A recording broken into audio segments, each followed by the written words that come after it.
We are back. Welcome to the Leadership Launchpad Project. I'm Rob Calvarowski, and as always, the yin to my yang, Susan Hobson. Susan, how are you?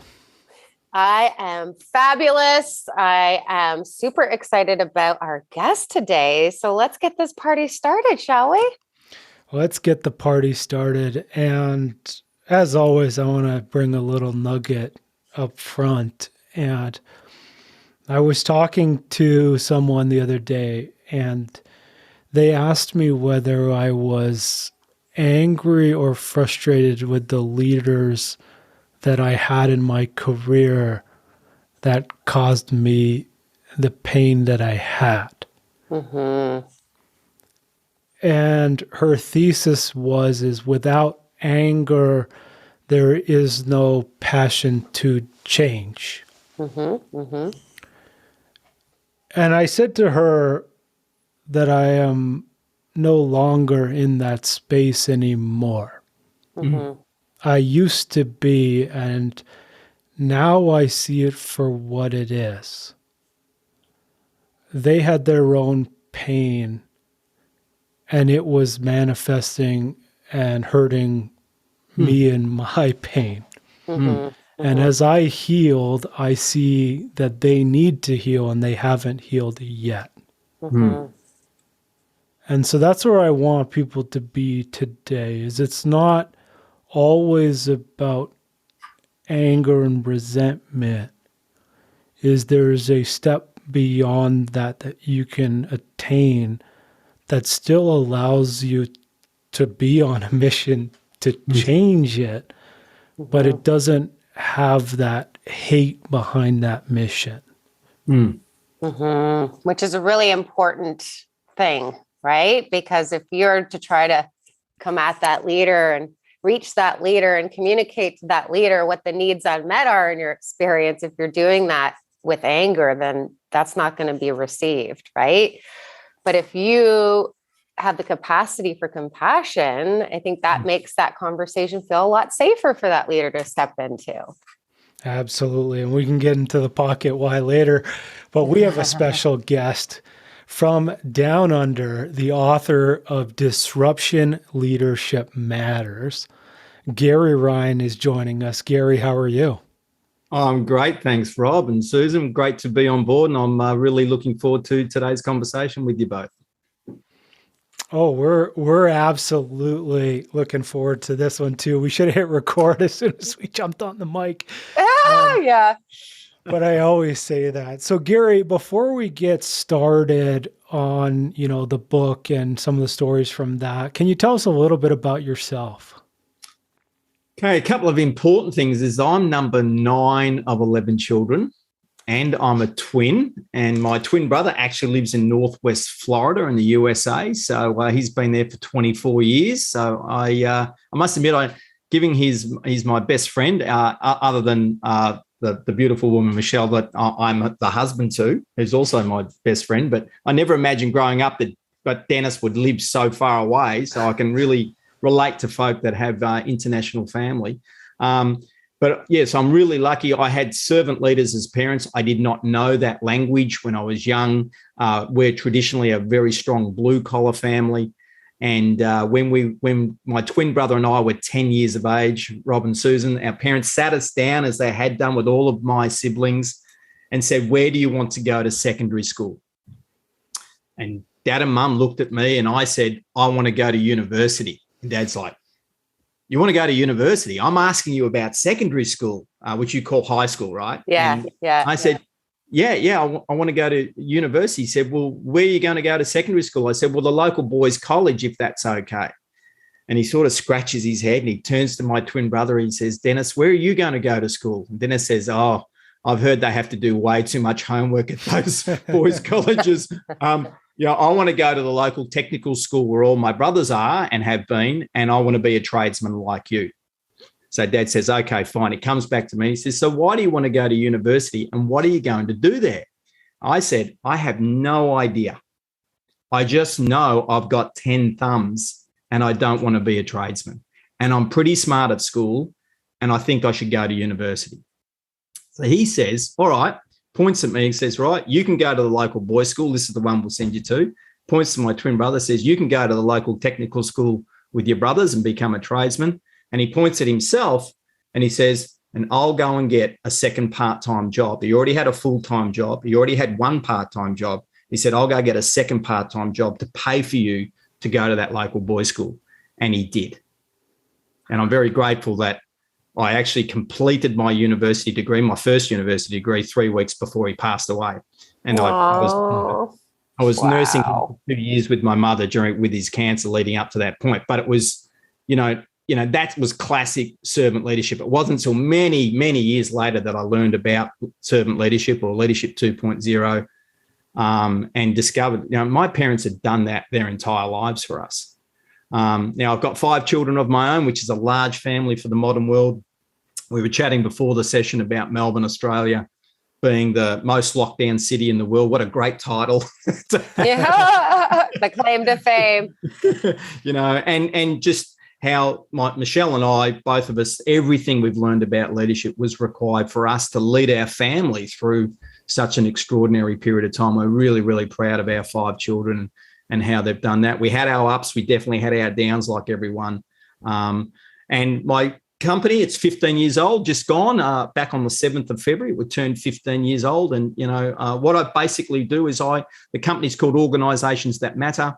And I work with organisations that understand they've got human beings in them and human beings matter. Okay, that's why the company's called that. I tend to work with companies that are already pretty good at what they do, but you would both understand there's an exponential difference between being good and great. Mm-hmm. Actually, a very difficult journey to go from here to there. And that's generally who I work with across all sorts of industries. Occasionally, I do work with what we might term here in Australia as basket cases. I think we call them that here in North America too. Okay, cool. So, we work with, in some cases, we work with basket cases when they understand and they put their hand up and say, hey, it's not going well at all. We really want to change things up. We want to rip it up. We want to start again. And we'll go on those sorts of journeys. But I definitely don't work with people who are desiring to tick a box. And usually that's an HR box, human resource type box. I'm not about human resources because we're absolutely not human resources. And we'll probably talk about that later.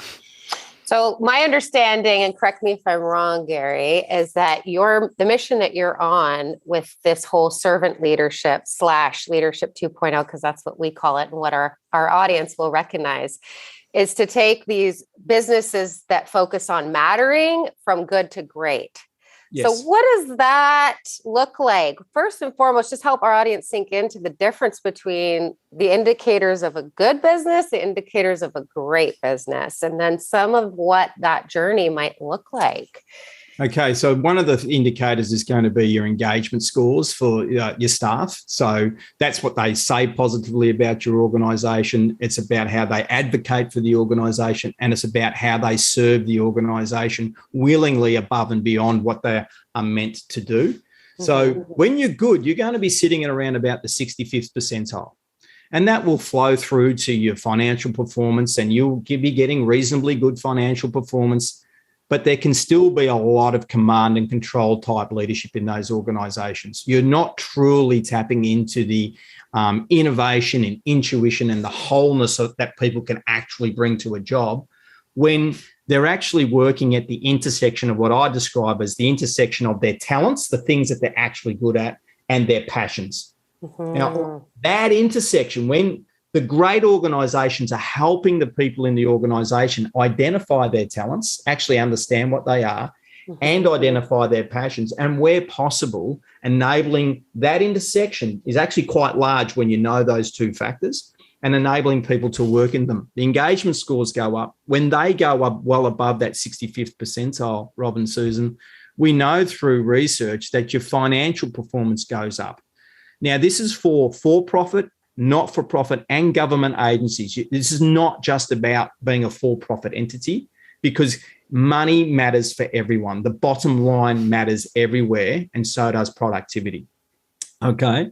The good organisations equally, they will have right at this moment mistakes occurring errors occurring in the organization by good folk that, for all intents and purposes, based on skills and training and experience, actually should not and ought not be happening, but are happening. Mm-hmm.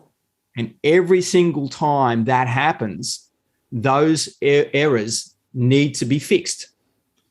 And you've probably had this experience too, no doubt the audience has, that is it just one person that's involved in fixing that problem? Most likely not. No, correct. It's more people. Now, that means rework. Now, this is not anti-learning. We have to learn. We're human. We're going to have mistakes. So I'm not saying there's no mistakes. And you mentioned we're not about perfection here. We're absolutely not. But it's when mistakes are happening that really just shouldn't be happening. Mm-hmm.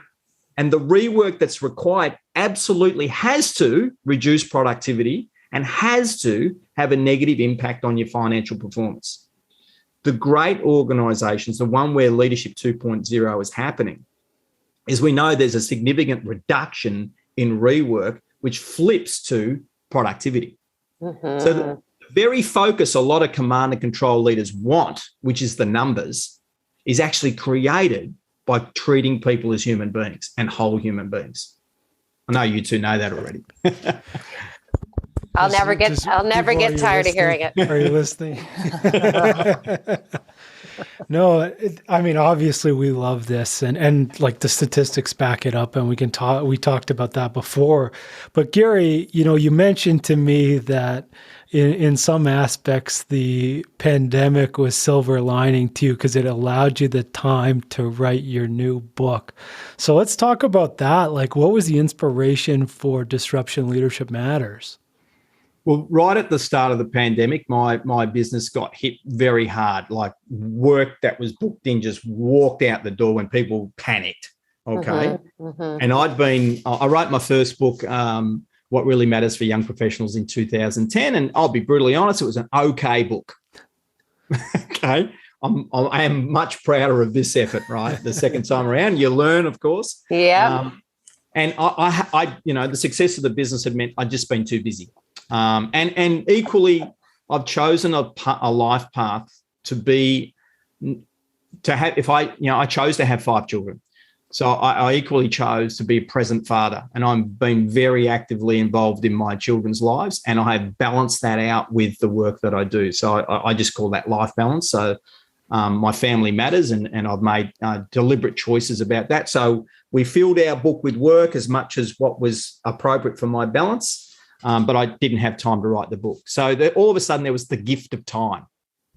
And look, a couple of months later, the work started to come back in. But equally, Rob, I witnessed close to home some very clear examples where people who talked the talk about Leadership 2.0 or servant-type leadership behaved immediately by, we need to reduce headcount. This is a numbers game. We need to save money from the salaries to pay for all the non-human parts of the business. And good folk, through no fault of their own, found themselves stranded. And it was appalling behaviour. It really was. It was just staggeringly appalling, with no regard for people that in some cases had spent decades with these organisations, left to their own devices. The company's saying it's all because of we've got to protect our bottom line. Well, what's such small, sightedness going forward? So what I thought was I could write a whole book about the negative human resource view of the world. I could do that. Let's get really negative. And you spoke at the start, Rob, about healing. And in fact, Robert K. Greenleaf, who started Servant Leadership, healing's one of the 10 characteristics of a servant leader, as you would both know. And it's just so important. And equally with healing, as you said, Susan, you've got to have compassion. You've got to have compassion to do that. You've got to go, there's things I don't understand about these leaders. So the nature of disruption, right? So this is then leading me to what I thought I would write about. Gosh, when we were talking disruption in early days, even though we didn't know how long this pandemic was going to go for, I think we had that global 6-week lockdown to start with. Doesn't that seem like forever ago? That's right. And 2 years ago, we had 2 weeks in the calendar. That's right. And so this disruption starts. Now, the word disruption for me means step change, no longer incremental change or organic change. It means step change. So what if there's an opportunity where I go and find the leaders that are leading right now, human beings, not human resources, and I share their stories. So in the book, I've got 2 negative stories to highlight the silliness of the human resources view of the world and how degrading it is for human beings and how just not smart it is. And then the rest of the book is full of examples backed with theory.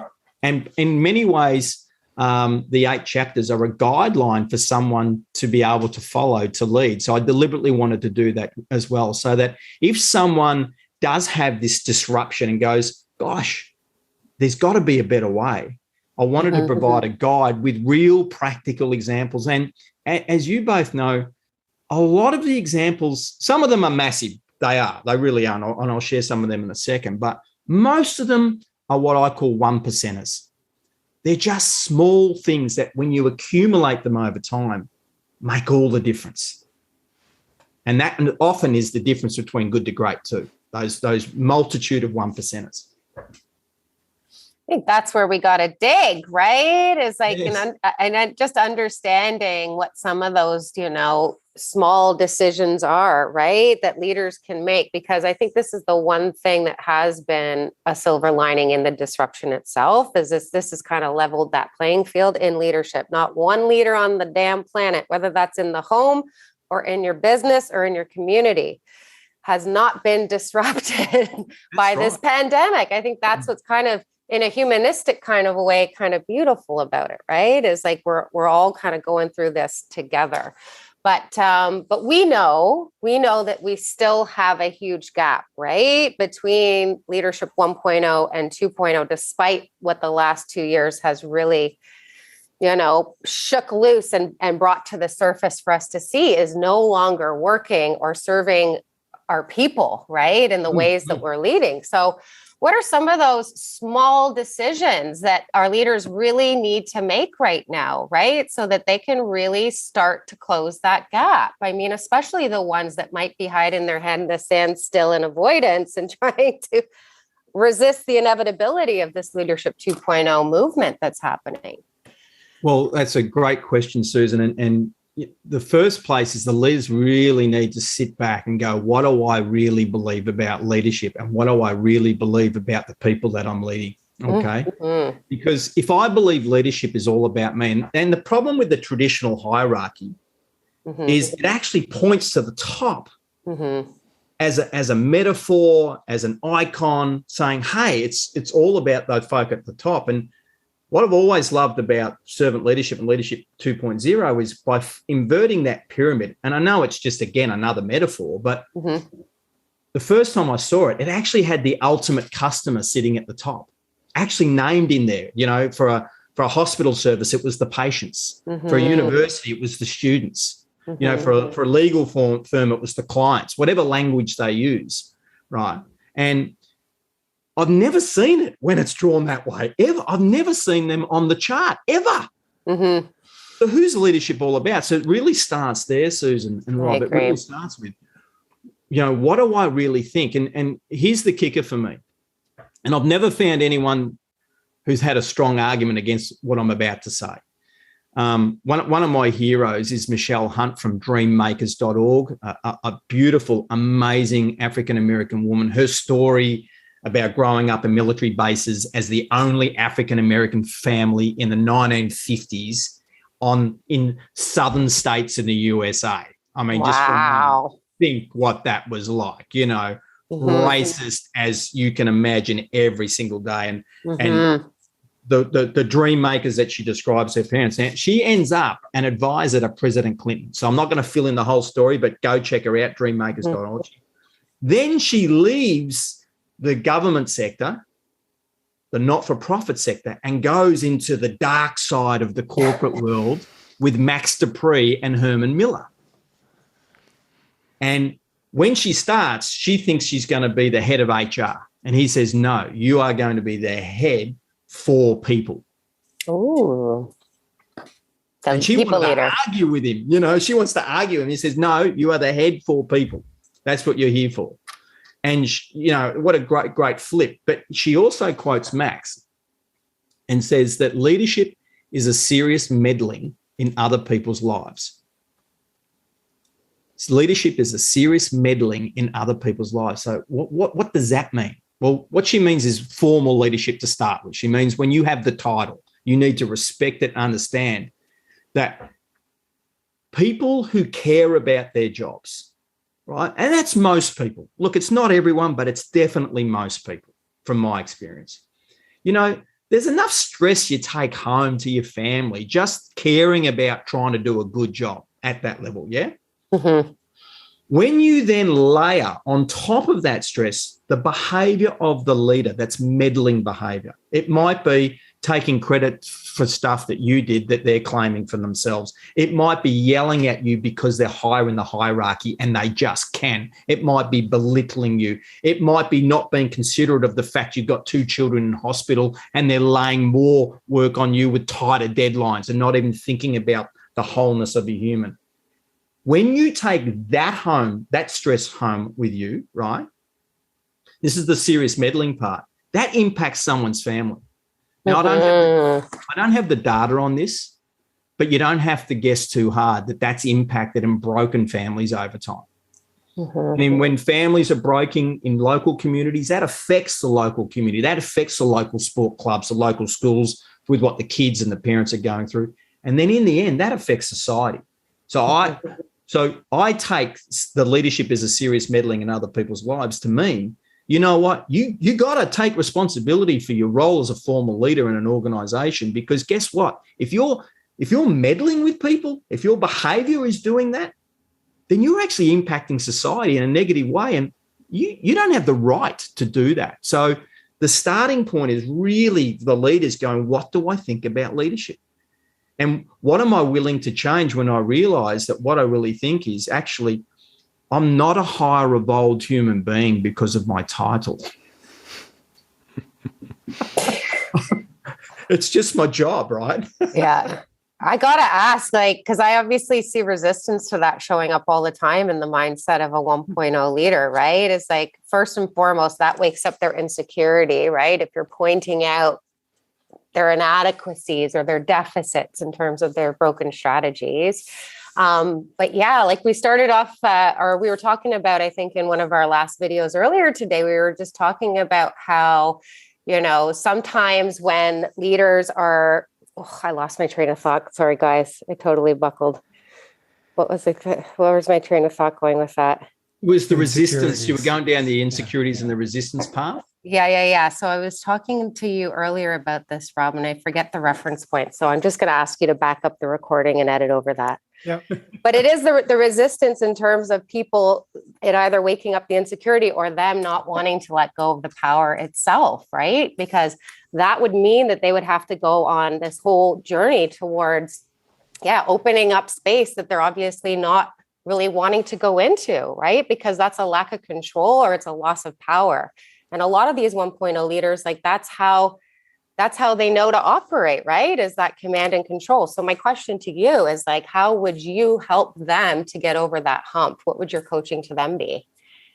Well, I think for starters, they probably wouldn't engage me as their coach because they're not in the mindset to do that, unfortunately, right? Yeah, what I think's going to happen is the Great Resignation. And this is a point I really want to highlight here. What probably needs to happen by people that are participating in the Great Resignation, because if they're choosing to leave a culture, which is from the evidence that we're seeing, actually what's happening. I know at least some states, some data from the states in August and September of 2021, approximately 4.2 million people quit jobs in both of those months, and half of them didn't have a job to go to. So 4.2 out of 8.4 million people did not have a job to go. They have quit a culture. They have quit leaders, right? Mm-hmm. Now, where those people go. So the first point is leaders might be cornered. 1.0 leaders might, in fact, end up being cornered if they've got no one to lead.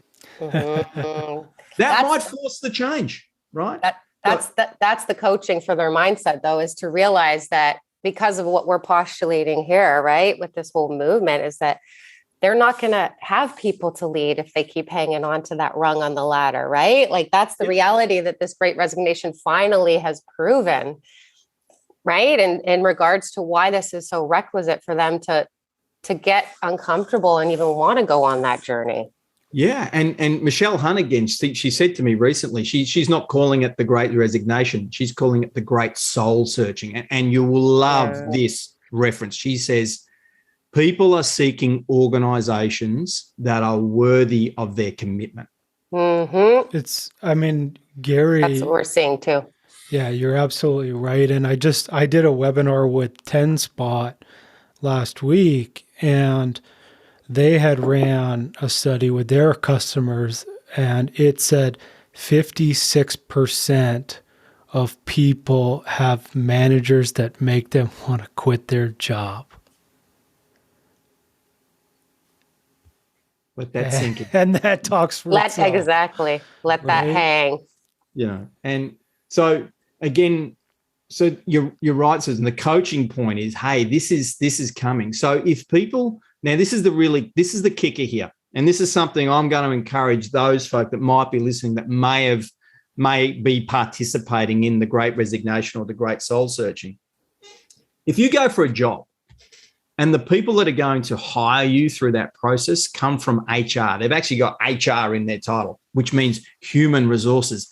Alarm bells, folks. Alarm bells. Like, really? Would you really go there?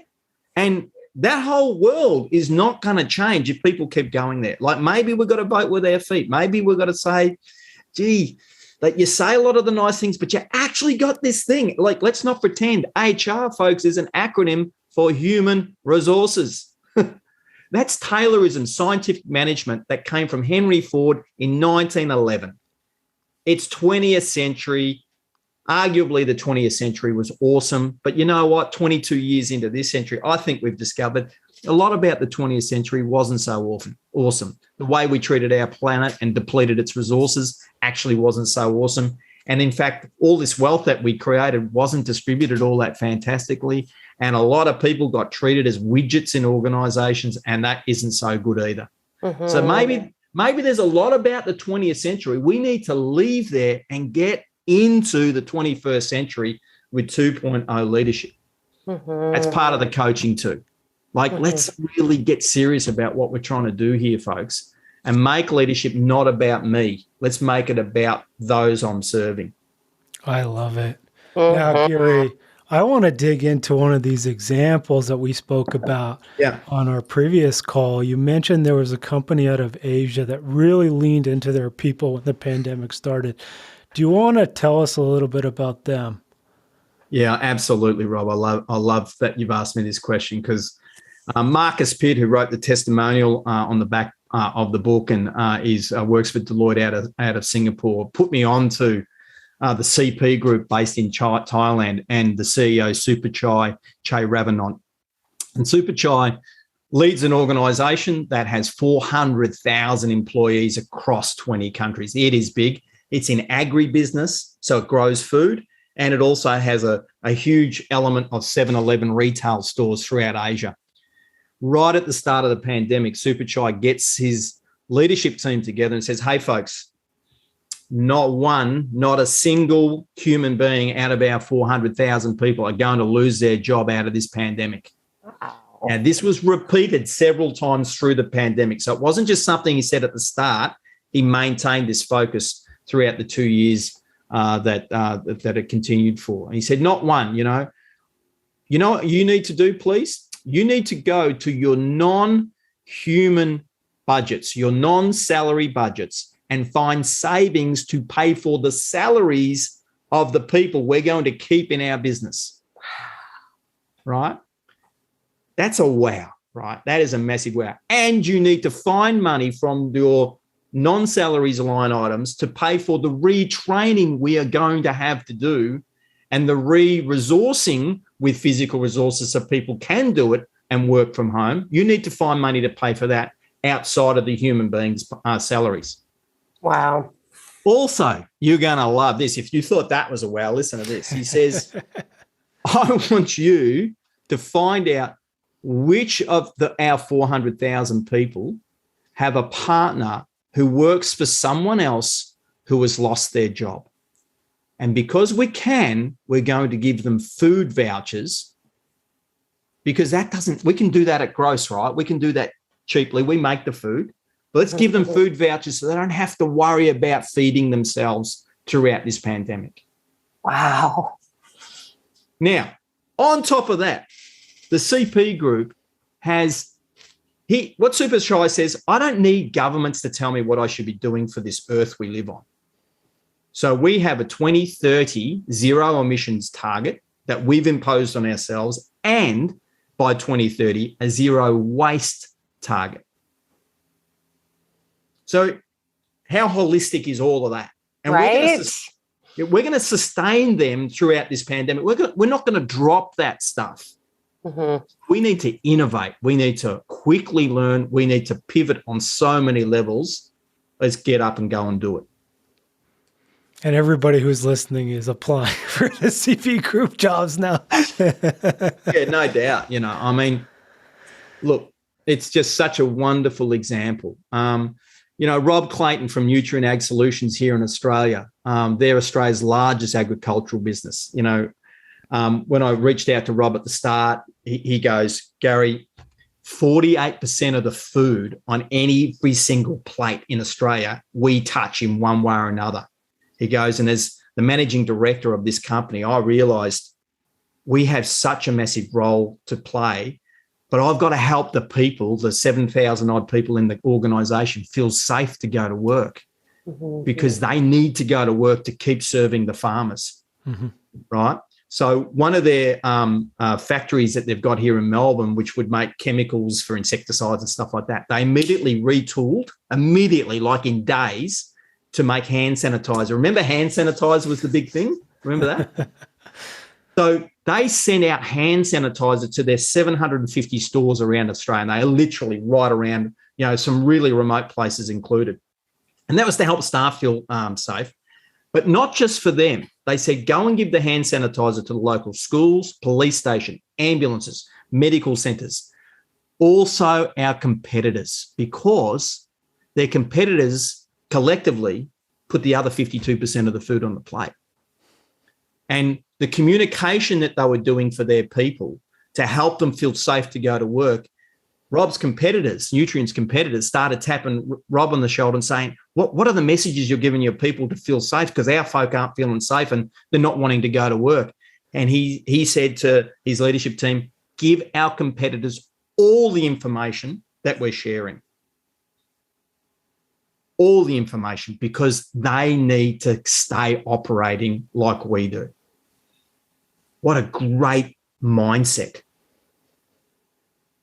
And that was just, now, did Rob just suddenly think that way, or did he already believe that stuff? What do you think? Well, I just can't help but remark on his abundance mindset. That to me is what you're describing, right? Is the difference between the leader who was triggered in their amygdala into scarcity, right? Because that's what disruption does. It opens up uncertainty, and that's our brain's response typically to uncertainty. But he so clearly was not triggered in that way. If anything, he went to the opportunities like that, right? And he went to the opportunities in terms of how he could serve resources to the others, right? Like the other people around him. So I think that's what I noticed. And I don't know. What do you think, Rob? Do you think that just is baked in his brain and he just had that mindset going for him? Or do you think that took some brain training? It would obviously require a lot of healing. Yeah. Otherwise, you would never be in that place. Mm-hmm. Even if you were thinking of it as a strategic move to take the other 52% of the people, if you were coming from a place of that, you would go about it differently. But clearly it's coming from a place of, I want to help as many people as I can, and this is how I can do it. Yeah. And understanding your whole system that you're operating in, and understanding, you know what, that abundance mindset is just required. You know, this is not a time to be competitive. Now, believe you, Rob's competitive. Don't worry about that. You know, he is when he has to be. But when the world said, "Hey, we need you to do A, B, and C for the world," he was already there. And look, he's a massive reader, loves his audio books, travels a lot, as you can imagine, although wasn't able to do it for a while. I also want to flip to a much smaller size, because I've got the really big global examples and Australian company examples, but I've also got small companies, because everyone, as we said at the start, everyone was affected. And I really wanted to show everyone. So Ben Kenyon, who's the managing director of Homewood Consulting, which is an arboricultural scientific management company, which basically means they assess trees for their health. And they do it right around the country, but they are based in Melbourne. With our states, you might be familiar with the story that in Australia, we discovered we're actually still a bunch of colonies. And the colonies have more power than the federal government. And they locked down our borders. And his business just got really hit badly. And it's a small business, you know, with 15 odd people. And he doesn't have on his little small farmlet just outside of Melbourne, you know, a big dam full of gold sitting there to pay for a pandemic, right? But he also knew this work's not going to disappear. This work is going to need to be done. So he got the folk in, and they had a really open conversation about how we're going to manage and how we're going to do this together. Excuse me, which they did. They came up with some solutions to help them get by using leave and all sorts of things, right? Lots of companies did this. But his intent was, I've got to keep as many human beings engaged and feeling safe about their income as I possibly can, but I've equally got to do that for my own family. So it's a tricky balance. Now, he did not know when he did this in May of 2020 that in June of 2021, we were going to have some extraordinary storms hit Melbourne. And those storms came from the southeast. Normally, our storms come from either the northwest or the southwest. So when you think of our old growth trees and their root systems, they're actually protecting. They're built into the ground on the eastern side of the tree, and less on, in fact, the western and northern side of the tree. That's the trees have grown that way over centuries and thousands of years to protect themselves. So this extraordinary storm event wiped out all these trees. We had thousands of homes without electricity, etc. Now, because they still had all the team said, right, the admin staff who would never normally go out said, hey, we'll drive the four-wheel drives while the arborists can assess the trees more quickly, either physically or with their drones, sometimes even moving, so that the roads could be identified to be safe to be cleared, so that people could get power back and we could actually clean up this really horrific situation, which had wiped out lots of homes and all that sort of stuff. Now, if he had have gotten rid of people, got rid of headcount at the start, he wouldn't have been able to take that opportunity. Right. He wouldn't have been able to do that. And he wouldn't have been able to work with a couple of the folk that they've got interstate to help them sustain the business there. You know, and technology helped a lot with all of those sorts of things. So, in fact, by the end of the pandemic, the business has grown quite substantially. Yeah, well, because he understood the importance of safety. And that really is what that circles back to, right? It's that you're talking, Rob, about doing the healing. I mean, that's what we're talking about, in the difference between those who have stayed in scarcity because of the disruption and those that have been able to migrate towards abundance and seeing the opportunity to maybe invest in their people or invest in their communities or invest in wherever it was that they saw the opportunity to serve. But that fundamentally is the difference, is the respect for the safety piece above all else. Yes, that psychological safety that I know you've had an interview recently about, and how important that is. And where I tap into psychological safety in the book is how it relates to the quality of our conversations that we have. And this is the essential skill that I think is missing in most places. And it's missing because one of the strange things I might say is that water is to fish as conversation is to humans. A I get fish it, has- and I agree. Yeah, a fish has no idea it's in water until it's not anymore. And you wherever you might go fishing, as soon as if the fish is still alive and you take it off the hook, it's going crazy trying to get itself back in the water. Like every essence of its being is going, this isn't right. I need to get back into that stuff, whatever it's called. Right. Yeah. But because we can all fundamentally speak, we all think we're really good at conversation. And not enough focus and effort goes into the skills of conversation. And in particular, listening. I mean, all the research in the world says, leaders 2.0 are great listeners. And it starts with listening for understanding. But what does that really mean? It's about, do I understand what the other person just said? Don't have to agree with it, but do I understand? Because once we get the messages that someone understands what we said, our psychological safety goes up. And then we're more comfortable to contribute further to the conversation. Now, of course, you layer in different languages and people who are speaking, in this case, say English, which might be a second, third, or fourth language for them. So their vocabulary is less. And so we've got to listen for everything that's not being said and try to understand that and check and all of that stuff. So I really believe, and that's why one of the chapters is on the conversational skills to create high quality conversations, because I've got a little loop that the quality of our conversations leads to the quality of the decisions that we make. That then leads to the quality of the actions we take.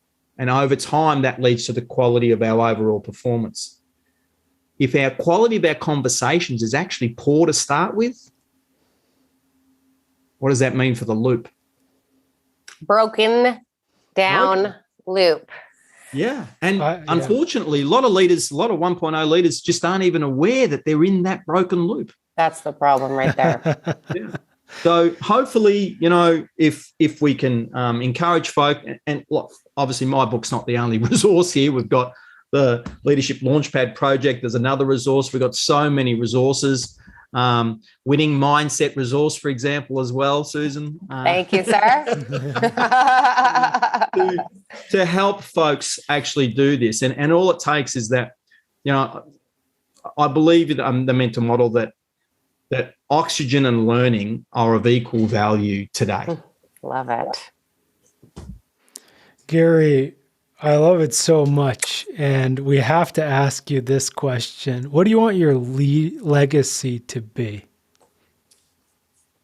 Well, I want to be known as, in Australian terms, someone who had a crack, had a go, someone who was willing to show some courage and bravery and get out there and shake the tree, but did it. I would love that the legacy was people said he did it respectfully. And he, helped the world in maybe just a small way be a better place. And, maybe that's not overly unique, but that's really what drives me. And I believe that, again, the workplace and leaders impact, in fact, are the leverage point for a great aspect of that legacy, which is why I focus on working with leaders, because I think equally that they can have that negative meddling impact on people's homes, the opposite is equally true. They can actually help people's homes be much better places. And people might never know I had a role in that. That's cool. That's cool. I'm definitely not here to be famous. I just the people that know me and love me, they're the sorts of things I'd like that they said about me. That, he had to go, I ran 11 marathons, and if you saw my body, it's not a marathon running body. If you saw my English at school and I've written 2 books, you'd say he shouldn't write 2 books. All those sorts of things. If you saw my first year university grades for my first degree, you would say he should never be operating a high performance consulting business for 15 years. The hero's journey. Yeah, 100%. Yeah.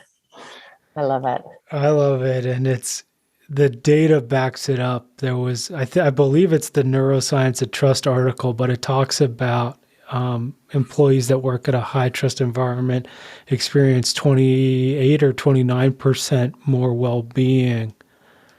So obviously, I mean, that's what we believe in here. Yes. So obviously we're on the same page there. Now, Gary, obviously for people out there, if they want to check out your book, Disruption, Leadership Matters, lessons for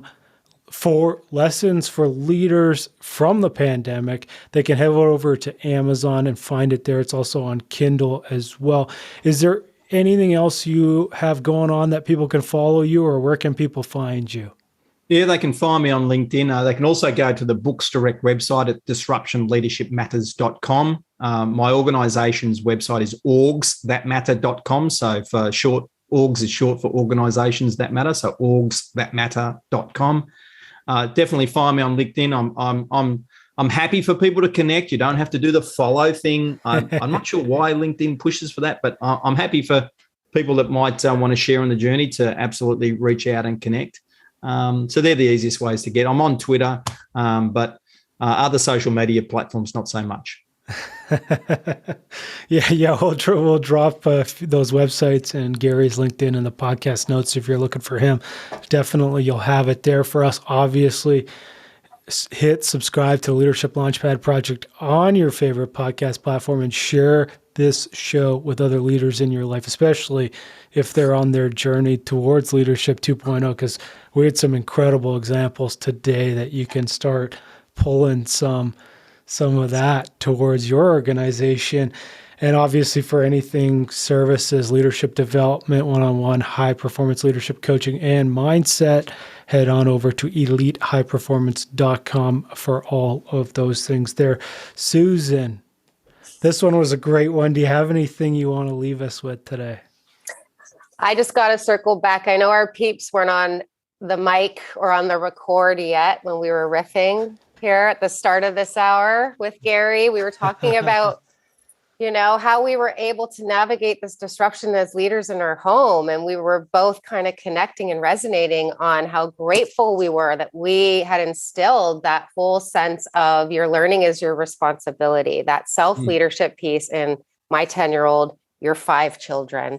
But yeah, I think it really, really makes the case, this conversation, in terms of why we believe so wholeheartedly in this progressive 2.0 leadership style, right? Is because we both riffed on how we saw that showing up in service to the sustainability of their learning and their growth. Yes.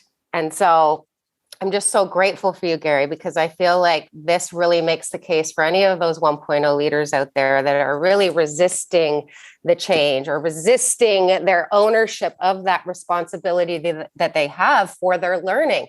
You heard it from Gary, folks. Learning is akin to oxygen. So if you're not learning about this stuff as a leader, are you claiming your responsibility? Are you owning your role in that? I don't think so. Not after this interview. But equally, we still care for you. We really care for those folks. With all the compassion. Yeah, that's it, don't we? We care and we would love to help. We would love to help. Yeah. All of us. Yeah. That's the call. That's it. How about you, sir? And I echo Gary, is we understand you more than you probably realize. Mm-hmm. And I know how hard this journey is because I've done it. Mm-hmm. And for me, when I talk about healing, and Gary talks about the quality of conversations, and we talk about safety, the first thing that I think about in the healing journey is becoming safe within our own selves. Mm. And often 1.0 leaders are not. Mm-hmm. And you may not even know you're not. Mm-hmm. The quality of the conversation, Susan, you know this, between your mind and your body is the window for you to understand and start to see what is happening and the safety that you have in yourself. Mm-hmm. And once you become safe within yourself, it is so incredibly easy to be safe with other people and to cultivate that safety in teams or one-on-one or however you want to do it. Mm.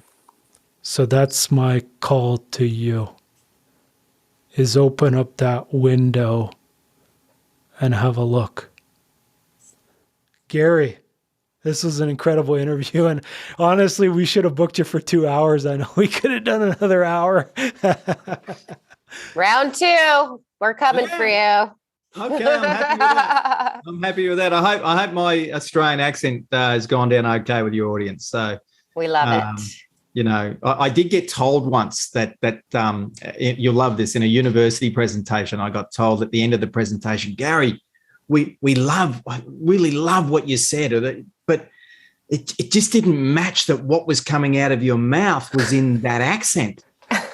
And I went, okay, tell me more. And they said, you needed to sound more English.